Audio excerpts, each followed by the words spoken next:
তামিরুল মিল্লাত কামিল মাদ্রাসার শিক্ষক এবং শিক্ষার্থীরা ফ্যাসিবাদ বিরোধী আন্দোলনের শুরু থেকেই সক্রিয়ভাবে অংশ নিয়েছে। সাবেক শিক্ষার্থীরা ঢাকা বিশ্ববিদ্যালয়, রাজশাহী বিশ্ববিদ্যালয় সহ বিভিন্ন ফ্রন্টে এই সংগ্রামে রেখেছেন অগ্রণী ভূমিকা। আন্দোলনের শেষ পর্যায়ে এসে ডিবি পুলিশ কর্তৃক কেন্দ্রীয় ৬ সমন্বয়ককে তুলে নেয়ার পর এ আন্দোলনের হাল ধরেছিলেন তামিরুল মিল্লাতেরই সাবেক ছাত্র আব্দুল হান্নান মাসুদ। এই আন্দোলনে প্রতিষ্ঠানটির ৫ জন শাহাদাত বরণ করেন। আহত হয় কমপক্ষে ৩০০ শিক্ষার্থী। নিহত শিক্ষার্থীরা হলেন শহীদ নাসির, শহীদ শাকিল পারভেজ, শহীদ উসমান পাটোয়ারি, শহীদ মোহাম্মদ আদিল ও শহীদ মুনতাসির রহমান আলিফ। শহীদ নাসিরের বাবা সন্তানের শোকে হারিয়ে ফেলেছেন কথা বলার ভাষাও। মায়ের অনুভূতি আরও কষ্টের।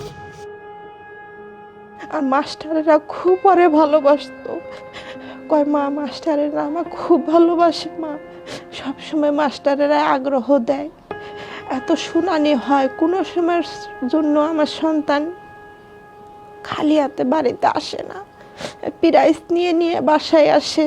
ও মা আমার এটা আমি প্রাইজ পাইছি, মা শুনানি হয়েছে তাতে প্রাইজ পাইছি। আমি ওগুলো দেখে কত খুশি হয়ে যাইতাম, আমার বাবা প্রাইজ পাইছে। আজকে আমার সন্তান নাই, আমার কলিজার টুকরা নাই, আমার কলিজার টুকরা হারিয়ে গেছে, আমার সোনার ময়না হারিয়ে গেছে, আমার সোনার ময়না সারা জীবনের মতো হারিয়ে ফেলাইছি। ছেলে নাই আর কি কমু কও বাবা, একটাই ছেলে ছিল। বোনেরা সারা জীবনই খুঁজে ফিরবেন প্রিয় ভাইকে। অনেকের ভাই আছে দেখি, বাট আমার তো ভাই নাই আর কি।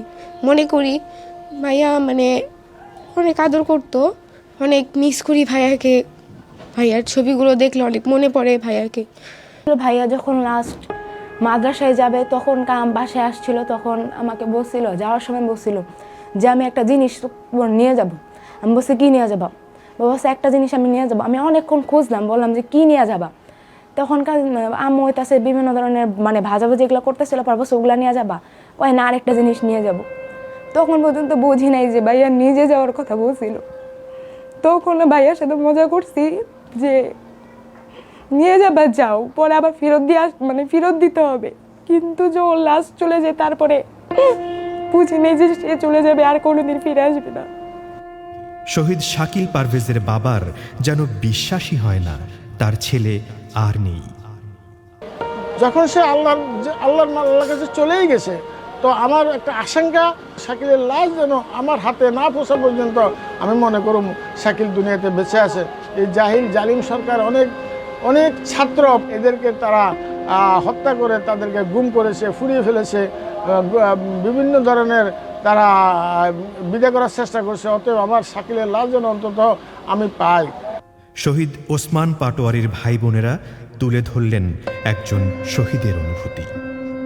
সে বলল যে আমি আন্দোলনে যাবই। তো আম্মুকে অনেকভাবেই সে বুঝালো। তারপর আম্মুকে বলল, আম্মু কিয়ামতের দিন যদি আল্লাহ আমাকে প্রশ্ন করেন যে তুমি কেন ঘরে বসেছিলা, তাহলে আমি আম্মু আল্লাহর কাছে কি জবাব দিব? তোমরা কি শহীদের মা বাবা হতে চাও না? চলে যাওয়ার সময় আম্মুকে জড়িয়ে ধরলো, আম্মুর গালে চুমু খেলো। যাওয়ার সময় আম্মুকে বললো, আম্মু আমাকে দোয়া পড়ে ফু দিয়ে দাও, আমি আন্দোলনে যাচ্ছি, আর আমার জন্য দোয়া করে আমি যেন শহীদ হইতে পারি।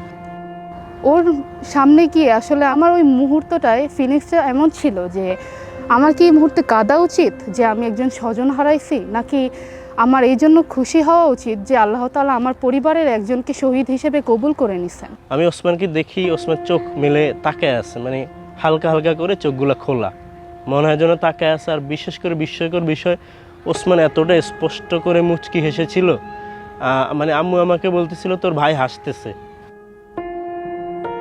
তামিরুল মিল্লাত ঢাকার শিক্ষার্থী শহীদ আদিল ও আলিফের বাবারাও বাকরুদ্ধ। এদিকে মাথার কিছু অংশ আছে, এটা ইয়ে দিয়ে ঢাকা, পতাকা দিয়ে ঢাকা। পরে দেখতে আমার পুরো সন্ধ্যা গেল, পায়জামা আছে। আমি বললাম যে এটা আমার ছিল। তখন বললাম তুমি আমাকে চেহারা দেখো। না, চেহারা দেখানো যাবে না, এটা ব্লিডিং হইতেছে, আর ওই রকমের রক্ত একবার বেশি আছে সব।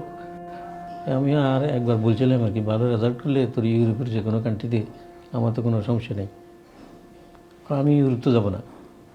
তো আমি তো আমি হয় মিশর যাবো, অথবা মদিনা বা আলা ইউনিভার্সিটি আর কোথাও, অথবা তুরস্কে। আমার ছেলে মানে খুব লম্বা চূড়া ছিল, 6 ফিট 1 ইঞ্চি, খুব ইয়ে ছিল। আব্বু আমি বড় হয়ে মানে আর্মিতে যাবো, বারবার সেই কথা মনে পড়লে খুব কষ্ট হয়। ও মারা যাওয়ার পর আমরা ওর 10টা জামাও পাই নাই।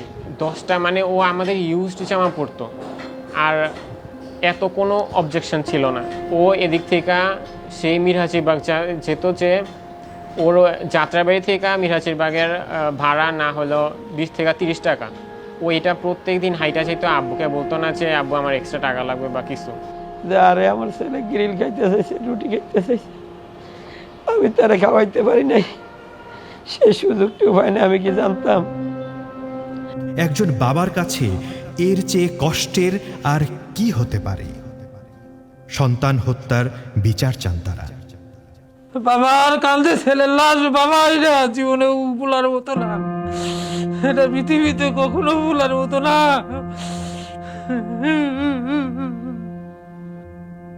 আমার সন্তানের যে মারছে তাদেরকে আমি তাদের বিচার চাই, তাদের সুবিচার জানি আমি পাই। আমার সন্তান হত্যাকারী জানি বিচার, আপনারা সুবিচার করেন। জলজান্ত তাজা এই তরুণগুলো দেশ গঠনে নতুন প্রজন্মের জন্য আদর্শ হয়ে থাকবে বলে মনে করেন প্রতিষ্ঠান প্রধান ও ছাত্র প্রতিনিধিরা। আমাদের শহীদ নাসির ইসলাম, শহীদ উসমান পাটোয়ারি, শাকিল পারভেজ, শহীদ আদিল ও শহীদ আরিফ, আমরা তাদেরকে স্মরণ করছি, তাদের জন্য দোয়া করছি। আল্লাহ তাআলা তাদের শাহাদত কবুল করুন।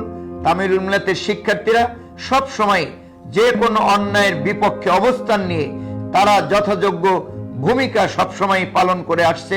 এই শহীদ ভাইদের প্রত্যেকটা গল্প আমাদের জন্য অনেক বেশি অনুপ্রেরণা। তাদের এই তাজা রক্তের বিনিময়ে আমরা পেয়েছি এই স্বাধীন বাংলাদেশ। এই শহীদ ভাইদের যে স্বপ্ন ছিল বৈষম্যবিরোধী বাংলাদেশ গড়ার, সেই স্বপ্ন বাস্তবায়িত হোক। এই শহীদদেরকে যারা হত্যা করেছে তাদের সুবিচার নিশ্চিত হোক। শহীদদের এই ত্যাগ সেদিনই সার্থক হবে যেদিন আল্লাহর দেয়া বিধান অনুযায়ী পরিচালিত হয়ে কল্যাণময় হয়ে উঠবে এই বাংলাদেশ।